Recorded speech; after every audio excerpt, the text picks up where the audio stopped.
Ayun, mga kakusinero, hanguin na natin yung karne ng baboy. Ilalagay lang natin sa malinis na plato. Ang lambot na. Masarap sa karne ng baboy yung malambot. Lumalabas talaga yung lasa ng baboy. Pagkatapos nating mahango lahat, iset aside lang natin para lumamig siyang konti.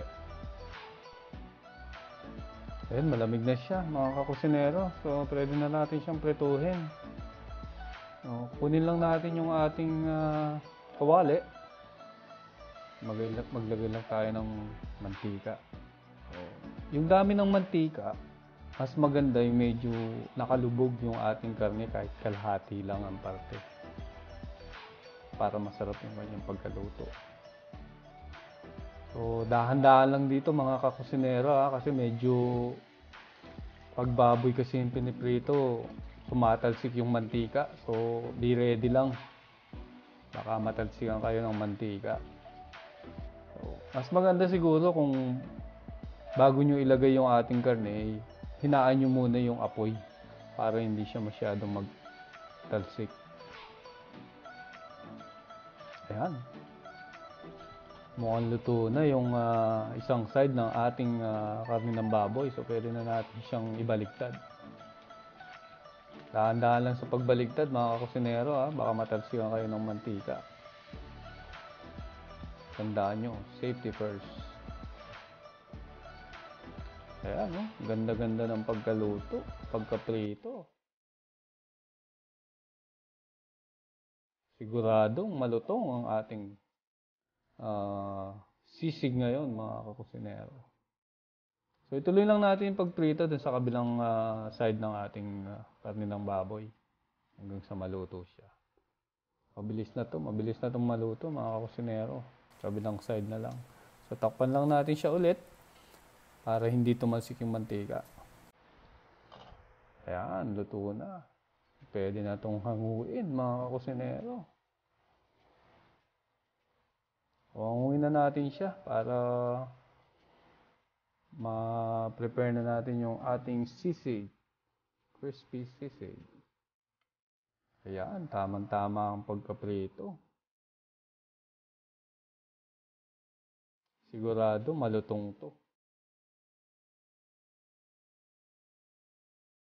So, palamigin lang natin siya mga kakusinero bago natin i-chop or hati-hatiin yung ating karne.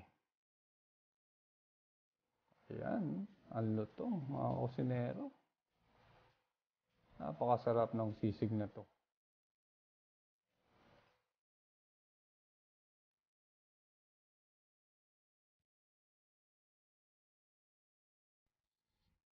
Ayan na yung ating chinyap na pisngi ng baboy mga kakusinero. Pwede na nating ilagay ngayon yung mga ibang ingredients. Kaya ng sibuyas. So ito isang pirasong sibuyas lang to na hiniwa ng maliit. Tsaka may siling labuyo. So isang piraso lang din to pero kung mahilig kayo sa maanghang, pwede nyo dagdagan. Kasama na rin natin yung calamansi juice. Mga 6 o 7 pirasong calamansi lang siguro yun. Tapos samahan na rin natin ng suka. Mga 2 kutsarang suka lang. Or pwede naman gawing 3 kung mahilig kayo sa mga asim. Ang sarap kasi kakusinero nung pinagsamang lasa ng kalamansi at suka. Lalong-lalo na sa sisig. So, haluin lang natin siya ng maigi. Tapos lagyan natin ng asin. Hinahinay lang sa asin Lagyan natin siya ng paminta. So, shoutout na lang dun sa nagbigay ng pepper tsaka salt dispenser. Alam niyo na kung sino.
Don't forget to like and subscribe.